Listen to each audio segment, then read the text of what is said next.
The origins of alcohol.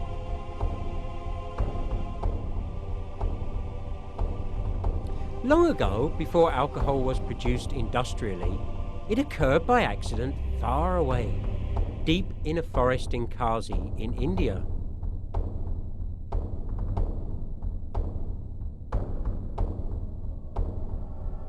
In the forest there was a certain tree with a cleft between its branches.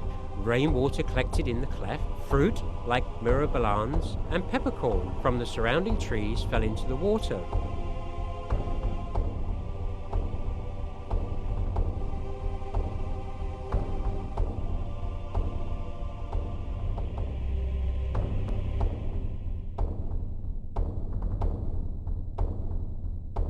At the foot of the tree was a rice plant, and the birds in the forest would collect the rice seeds and perch to eat them in the bough of the tree.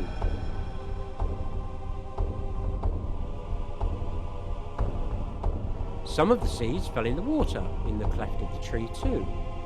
The water, the fruit, the rice in the tree cleft were warmed by the heat of the sun until it fermented into alcohol, changing its colour, taste and smell. It became red in colour and the smell attracted birds to drink it.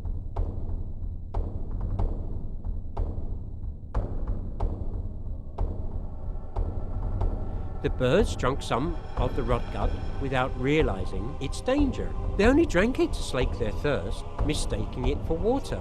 After only a taste, the birds fell out of the tree unconscious.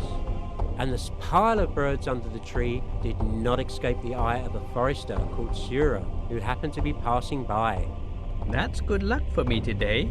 I don't have to catch birds and set my traps or spread my nets.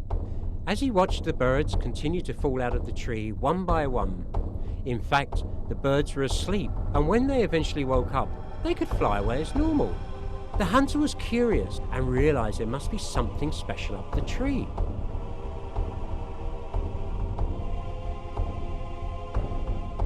He climbed the tree and found the special liquid in the cleft with a tempting aroma. He tasted a little fluid, not knowing its dangers. However, by the time he had climbed down the tree, he started to feel dizzy, unlike he had ever felt before, intoxicated. He picked up some of the unconscious birds from the foot of the tree and started to roast them on the coals of a bonfire he had built and ate them as an appetizer with cup after cup of alcohol from the top of the tree.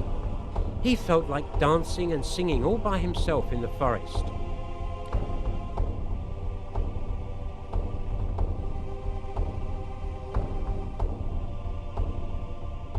Then he remembered a friend of his called Varuna, who had become a hermit. He thought, I ought to share my discovery with my friend. Thinking this, he took a flask of the alcohol for his friend to try. When Surya arrived at Varuna's hermitage, he was sitting for meditation. Surya tapped him on the shoulder. Hey friend, don't waste your time meditating. Drink this instead, it's more fun. You'll feel intoxicated and relaxed. Varuna the hermit tasted it and laughed out loud. He felt more lively than usual and decided to give up being a hermit to see if he could make a living out of selling the liquor. Surya led the way back into the forest, saying, We'll start by offering some to the king. Eventually they brought a sample of alcohol to offer to the king. They explained, Your Majesty, we have found the most wonderful, the most delicious drink in the world.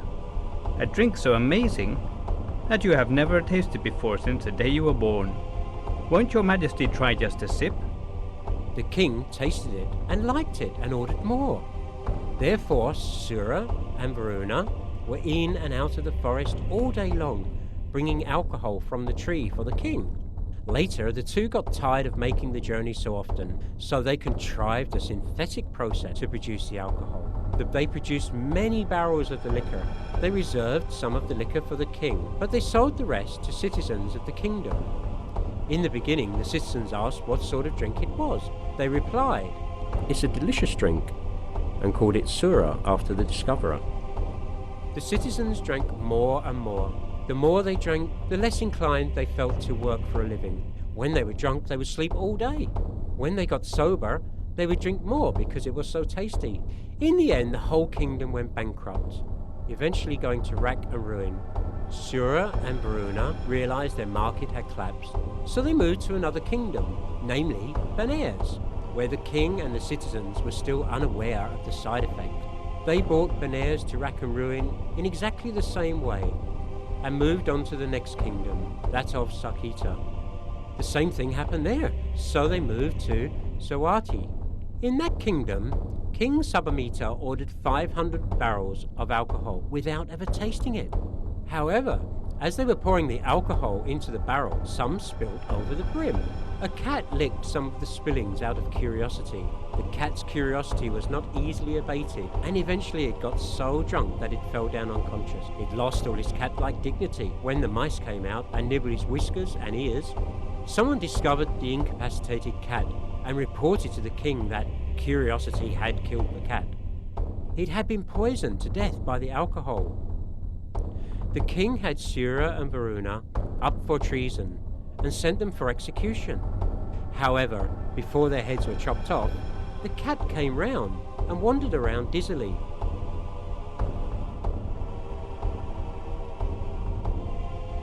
The king realized that alcohol was not poisonous and pardoned the two alcohol merchants, having preparation made for the launch of the new product. The impending doom caused Indra, the king of heaven's throne, to show signs of heat.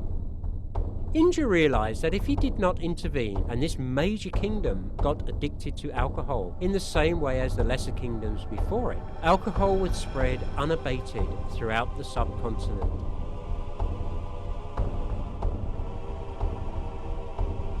Indra therefore appeared to King Sabamita in the guise of a young Brahmin, holding a gold pot floating in the air before the throne. The king marveled. "O Brahmin, how come you can float in the air like that? You are surely no ordinary being. What is that you have in your hand?"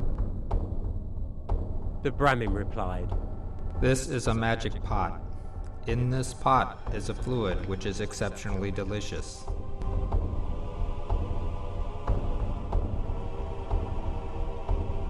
Anyone who drinks this fluid will be so drunk they could fall headfirst in a pond, abandon their reason, sing in the street,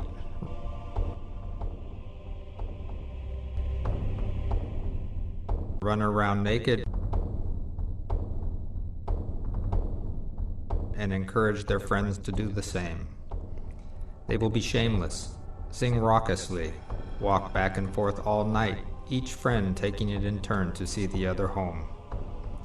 They will fall asleep so drunk that they won't even notice if the house is burning down around them.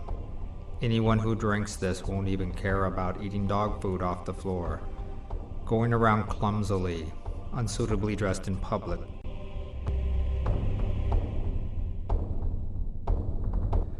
vomiting in the street, or sleeping face down in their own vomit.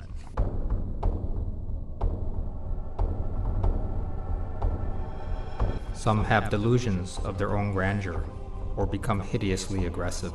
Drinking such a fluid can kill you. It will consume all your wealth if you drink it.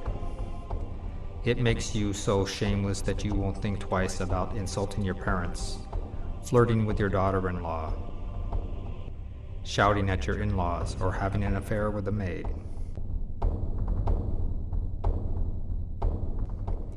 You will be capable of all of this if you drink this fluid. You will think nothing of harming clergy, getting in arguments and fighting. Children will have no respect for their elders. Adults will squabble, chatter aimlessly, and tell lies when they drink this fluid.